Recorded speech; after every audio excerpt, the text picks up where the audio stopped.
সমস্যাটা ছিল কোমর থেকে গাড়া আসতো ব্যথা, গাড়া থেকে বাম পায়ে আসতো। এটা কতদিন যাবো? আজকে প্রায় 1 বছর। 1.5 বছর। ব্যথা কি সবসময় করতো? সবসময় ব্যথা ছিল। শুয়ে থাকলে? শুয়ে থাকলে ব্যথা, হাঁটলে ব্যথা, বসে থাকলে শুয়ে ব্যথা। থাকলেও ব্যথা? হারানি ট্রিটমেন্ট নিয়েছি, প্রায় 3 ডক্টর দেখাইছি। ওইখানে পরীক্ষা নিরীক্ষা করা, কিছু পেন কিলার দেয়, খায়, ব্যথা অনেকক্ষণটা জায়গা, পরে রিটার্ন করে আবার।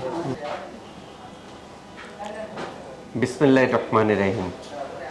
ব্যথা, পিঠ ব্যথা, কোমর থেকে ঘাড় পর্যন্ত ব্যথা, ব্যথার যন্ত্রণায় হাঁটলে ব্যথা, বসলে ব্যথা, শুয়ে থাকলেও ব্যথা।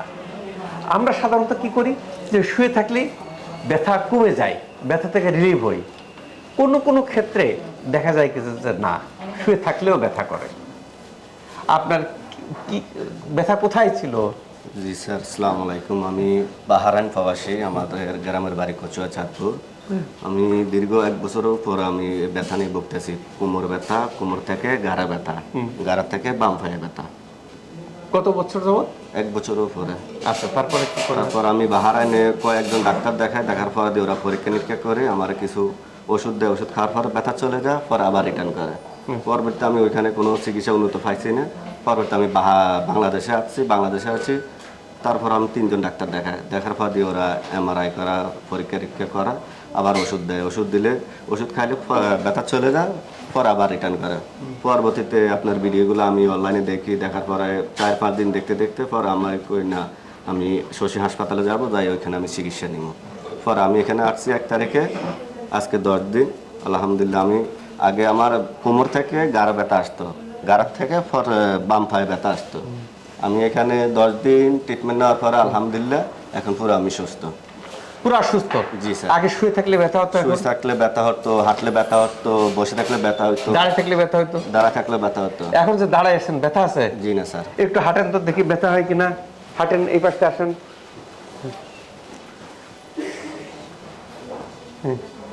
কি স্বাভাবিকভাবে হাঁটা যায়? আকুপাঞ্চার তো বাংলাদেশে প্রতিষ্ঠিত না, অনেকে নিষেধ করে, যায়ও না। তা আপনাকে কে নিষেধ করে? আমরা কেউ নিষেধ করে না, আর আমি কারোর সাথে এটা শেয়ার করি না। আমি এখানে আসছি। নিজেই সিদ্ধান্ত নিয়েছেন? জি স্যার। তো এখানে আসেন কিভাবে? এখানে তো এই যে 10 দিন রয়েছেন, কোনো ওষুধ দেওয়া হয় নাই? জি না স্যার, ওষুধ ছাড়া এখানে ট্রিটমেন্ট চলে। No pain killer, no steroid? হ্যাঁ জি স্যার। কোনো ওষুধ নাই, কোনো ইনজেকশন নাই? জি না স্যার। ওষুধ ইনজেকশন ছাড়া কেমনে ভালো হয়? ওই আকুপাংচার, ফিজিওথেরাপি, মিনারেল থেরাপি, এর মাধ্যমে ইনশাআল্লাহ এখন সুস্থ আমি। এখন সুস্থ? জি স্যার। প্রিয় দর্শক, এই যে দীর্ঘদিন যাবৎ বিদেশে প্রবাসী, বিদেশে ডাক্তার দেখাচ্ছেন, দেশের ডাক্তার দেখাচ্ছেন, কাঙ্ক্ষিত ফলাফল হচ্ছে না, যাবে কোথায়? এদের একটা বিশ্বাসের স্থান, আশ্রয়ের স্থান শশী হাসপাতাল। ইনি আপনি ভর্তি রোগী? জি। ভর্তি 10 দিন ভর্তি। আমরা দেখছি যারা অ্যাডমিটেড রোগী, এদের রেজাল্টটা খুব সুন্দর আসে, তাড়াতাড়ি আসে। কেন আসে? কেন? একবার ট্রিটমেন্ট নিচ্ছেন, রেস্ট নিচ্ছেন, ট্রিটমেন্ট নিচ্ছেন, রেস্ট নিচ্ছেন, কাজেই এদের রেজাল্টটা এবং রোগের জটিলতা দেখে কোন রোগীকে আউটডোর নিতে হবে, কোন রোগীকে ইনডোর নিতে হবে, সেটা কিন্তু আমি সিদ্ধান্ত দিয়ে দিই। যারা ফলো করতেছেন তারা কিন্তু উপকার পাচ্ছেন। এখন ইনার ক্ষেত্রে 10 দিনে ভালো হয়ে গেছেন, এরকম রোগী আছে 10 দিনে ব্যথা বাড়ে। স্যার আবার কি বলে, আইলাম ব্যথা কমাইতে, ব্যথা দিল বাড়াই। কেন না, এখানে আমরা কারণটাকে আইডেন্টিফাই করি। ওনার এমআরআই করা ছিল, আমরা এমআরআই করি নাই। কেউ কেউ বলেন কি যে শশী হাসপাতালে গেলে টেস্ট দেয়, টেস্ট তো লাগবেই। কেন টেস্ট দিতে হবে? আপনার কারণটাকে আইডেন্টিফাই করতে হবে। কারণটা আইডেন্টিফাই না করতে পারলে তো আপনার শশী হাসপাতালে দরকার নাই। তাহলে উনি বিদেশেও ট্রিটমেন্ট নিচ্ছেন, অন্যান্য জায়গাও ট্রিটমেন্ট নিচ্ছেন, যাচ্ছেন, ব্যথার ওষুধ দিচ্ছেন, তাহলে সেখানে যান। এখানে আসার পর কারণটাকে আইডেন্টিফাই করার পরে রোগীকে কারণকে ব্রিফ দেওয়া হয় যে আপনার তো এই কারণে এই সমস্যা হচ্ছে। ইনার এমআরআই করা ছিল, এমআরআই করা লাগে নাই। যে কারণে ওনার ব্যথা হয়েছে, এখানে জেলি বেরিয়েছে, জেলি বেরিয়ে রগের উপর চাপ দিচ্ছে। রগের উপর চাপ দেওয়ার কারণে এখানে বিভিন্ন স্টেজের চাপ দেয়, যে সমস্ত পিঠে বিস্তৃত আছে, সমস্ত পিঠে ব্যথা। আপনার কি এই পিঠ থেকে তলপিঠ পর্যন্ত? কোমর থেকে গাড়া আসতো। একটু ঘুরেন তো, ঘুরে দেখান যে ব্যথা কোন থেকে কোন? এখান থেকে গাড়ে আসতো, গাড়ে। তারপরে কোমর থেকে বাম পায়ে আসতো। কোমর থেকে বাম পায়ে। জি স্যার। দেখেন পুরা পিঠে ব্যথা, পিঠে ব্যথা কি কয়েকটা কারো কারো কয়েকটা হাড় ক্ষয়ে জেলি বেরোয়, জেলি এই রগগুলো চাপ দেয়, এই রগগুলো যেখানে বিস্তৃত হয় সেখানে ব্যথা হয়। এবং ব্যথাটা কি, হাঁটলে ব্যথা, দাঁড়ায় থাকলে ব্যথা, বসে থাকলে ব্যথা, শুয়ে থাকলেও ব্যথা, শুয়ে থাকলেও ব্যথা কারো কারো ক্ষেত্রে হয়। সাধারণত কি দেখা যায় যে শুয়ে থাকলে ব্যথা কমে, কিন্তু অনেকের ক্ষেত্রে এরকম না। এটা কিভাবে চাপ দিচ্ছে তার উপর ডিপেন্ড করে যে আমার ব্যথা হবে কিনা। ব্যথা যাবেন কোথায়, যেখানে যান পেন ক্লাব। এখানে কি করা হয়, এখানে যে জেলিটা বেরিয়ে গেছে এই জেলিটাকে আবার ভিতরে যাওয়ার জন্য প্রেস দেওয়া হয়, চাইনিজ ফিজিও দেওয়া হয়। ফিজিও দিতে গেলে ব্যথা হয়। কাজেই ইনার 10 দিনে ব্যথা ভালো হয়েছে, কারো 10 দিনে ব্যথা বাড়তে পারে, স্বাভাবিক। তারপরে একদিন বাড়ে একদিন কমে, কমতে কমতে সময় লাগে, 30 দিন বা তার বেশি দিন লাগতে পারে। যে ধৈর্য ধরে নিচ্ছেন তিনি কিন্তু উপকার পাচ্ছেন। আমার সেদিনকে একটা রোগী কুমিল্লা থেকে আসেন, 15 দিন নিয়েছেন, কোনো পরিবর্তন নাই, শুধু ব্যথা বাড়ছে। এরপরে 15 দিন ট্রিটমেন্ট নিচ্ছেন, কোনো ইয়ে নাই। কারণ আপনি নিচ্ছেন কেন, রেজাল্ট তো আসতেছে না। কয় স্যার আমার বিশ্বাস আমি ভালো হবো। 20-22 দিন পরের ব্যথা কমা শুরু হয়েছে, এরপরে 28 দিনেতে ব্যথা মুক্ত হয়ে গেছেন, হাসি মুখে চলে গেছেন। উনি যদি 15 দিন ট্রিটমেন্ট নিতেন কি বলতেন, বলতেন কিছু ট্রিটমেন্ট নিচ্ছে ভালো হয় নাই, শশী হাসপাতাল ট্রিটমেন্ট নিচ্ছে ভালো হয় নাই। উনি কোর্সটা কমপ্লিট করেন নাই, উনি গাইডলাইন ফলো করেন নাই, সেই কারণে এই সমস্যাগুলি হতো। যারা গাইডলাইন ফলো করতেছে, কোর্স মেনটেন করতেছে, সবাই আল্লাহর রহমতে উপকার পাচ্ছেন।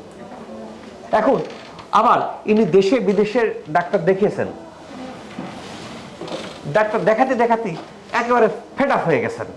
তখন মনে করেন যে এত জায়গা দেখালাম, ঠিক আছে শশী হাসপাতালে 2-4টে নিয়ে দেখি। নিলেন, 5টা নিলেন, ব্যথা তো কমলো না, ব্যথা হলো বাড়লো। কেন, প্রথম দিকে ব্যথা বাড়ে। জি স্যার, হ্যাঁ, প্রথম 4-5 দিন ব্যথাটা বাড়ে। আপনারও বাড়ছিল? জি স্যার, এই যে বাড়ছিল। পরবর্তীতে আস্তে আস্তে ব্যথাটা কমে। তা ব্যথা বাড়লে আপনি থাকলেন কেন, আপনি থাকলে চলে গেলেন আমার না? একটা আশা আছে এখানে ইনশাআল্লাহ আমি ভালো হবো, সুস্থ হবো। আলহামদুলিল্লাহ। এখন অনাথ ফেত, আমার সাউথ কোরিয়া থেকে একটা পেশেন্ট আসছে, তার বেশ কয়েকদিন রয়েছে ব্যথা কমে নাই, ব্যথা বাড়ছে। আমার থেকে তার মনোবল স্ট্রং, স্যার আমার ফেত আমার ভালো হবে ইনশাল্লাহ। কোর্স কমপ্লিট করে ভালো হয়ে চলে গেছেন। এখানে ধৈর্য নিয়ে সময় নিয়ে ট্রিটমেন্ট দিতে হয়, দিলে ইনার মতো। এখন আপনার মনোভাব কেমন? আলহামদুলিল্লাহ আমি এখন পুরা সুস্থ। এখন মনোভাব যে বিদেশ থেকে আইসি ট্রিটমেন্ট করতে? জি, বিদেশ থেকে এখন আমি বাংলাদেশে ট্রিটমেন্ট নিতে এসেছি, এখন আলহামদুলিল্লাহ আমি পুরা সুস্থ। পুরা সুস্থ। এই যে আল্লাহর অশেষ রহমতে সুস্থ। আকুপাঞ্চার দক্ষ হাতে নিতে হয়। এটা আমাদের এমবিবিএস ডাক্তারদের যে মূল বই মেডিসিনের, ডেভিডসন মেডিসিন, আকুপাঞ্চার আছে। আমরা এখানে দেখি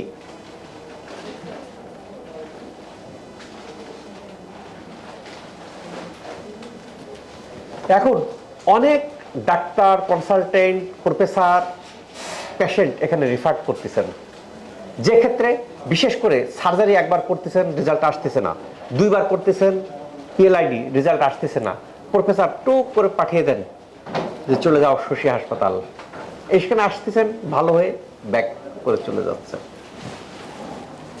কেননা এখন এই জাতীয় মেডিকেলের মূল বইতে আকুপাঞ্চার আছে, আমাদের দেশের ডক্টররাও জানতেছেন। যদিও আকুপাঞ্চার ওয়ার্ল্ড অর্গানাইজেশন স্বীকৃত, ওয়ার্ল্ডের অনেক দেশেই আকুপাঞ্চার আছে।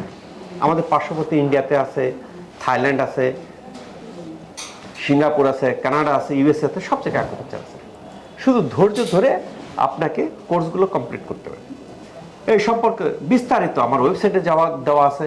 আমার ওয়েবসাইটের ঠিকানা www.drsmshohidulislam.com। প্রবেশ করতে পারেন, বিস্তারিত জানতে পারেন। যারা বিভিন্ন জায়গা এই ব্যথা বা নার্ভজনিত জটিলতার কারণে একবার অতিষ্ঠ হয়ে গেছেন, ডিটারমাইন্ড করে গেছেন যে আর ভালো হবেন না, বাতের ব্যথা ভালো হবে না, সব ভালো হয়, শুধুমাত্র আপনাকে ধৈর্য ধরে ইনার হয়তো 10 দিনে ভালো হয়েছে, আপনার 10 দিন, আপনার 30 দিন লাগতে পারে, 40 দিন রাখতে পারে, পার্থক্য এতটুকু। এটা এই যে 10 দিনে ভালো হয়েছেন, কৃতিত্ব ওনার ইমিউন সিস্টেম ভালো। আমরা তো সব পেশেন্টেরই চাই যে দ্রুত ভালো। অনেক পেশেন্ট আছেন কোর্স কমপ্লিট করেন না, 10 দিন ট্রিটমেন্ট নিলেন, নিয়ে চলে যাচ্ছেন, বা কয়েকদিন ট্রিটমেন্টে চলে যাচ্ছেন, কাঙ্ক্ষিত ফলাফল হচ্ছে না। আবার অনেকে প্রশ্ন করেন যে স্যার এই যে ভালো হয়ে যাচ্ছি, ভালো কতদিন থাকবো, ঠিক কিনা? আপনার প্রশ্ন তাই জি স্যার। যে বয়স কম, আমি কতদিন ভালো থাকবো? যে কারণে হাড় ক্ষয় হচ্ছে সেই কারণ যদি না থাকে, হাড় ক্ষয় হবে না, জেলি বেরোবে না, ভালো থাকবেন। আপনাকে কি করতে হবে? আমাদের লাইফ স্টাইলটা ফলো করতে হবে। আমরা এখানে এমনি ভালো হয়ে যাচ্ছেন, চলে যাওয়ার সময় একটা গাইডলাইন বলে দেবো। গাইডলাইন যারা ফলো করবেন তারাই ভালো থাকবেন, সুস্থ থাকবেন। কাজে আপনি সারা জীবন গাইডলাইন ফলো করবেন, সারা জীবন ভালো থাকবেন। খুব ইজি। এই যে জটিল রোগ এবং নার্ভজনিত যত জটিলতা আছে, শুধু ধৈর্য নিয়ে আমি যেভাবে গাইডলাইন দিচ্ছি ফলো করেন, ফলো করলে দেখবেন উপকার পাবেনই ইনশাআল্লাহ। আর যারা বিভিন্ন জায়গায় ট্রিটমেন্ট করে করে হয়রান হয়ে গেছে, মনে করেন কিছু দুইটা দিয়ে দেখি, দুইটা দিলে তো বুঝবো, তাদের না আসাই বেটার। কেন? এখানে আসলে কোর্সটা কমপ্লিট করেন। কেন? এখানে রেজাল্ট আসবে। কেন আসবে? এখানে life style, acupuncture, physio, Chinese therapy, ওজন থেরাপি, ভ্যারাইটিস রকমের কম্বিনেশন। সে কারণে অন্যান্য জায়গা থেকে এখানে রেজাল্টটা কিন্তু খুব বেশি ভালো করে আসছে এবং ন্যাচারাল পদ্ধতিতে, যেখানে কোনো ওষুধ ইনজেকশনের প্রয়োজন পড়তেছে না। এই যে জটিল রোগীদের আল্লাহ তাআলা ভালো করুক, ভালো থাকুক, এই প্রত্যাশায় আমি ডাক্তার শহীদুল ইসলাম।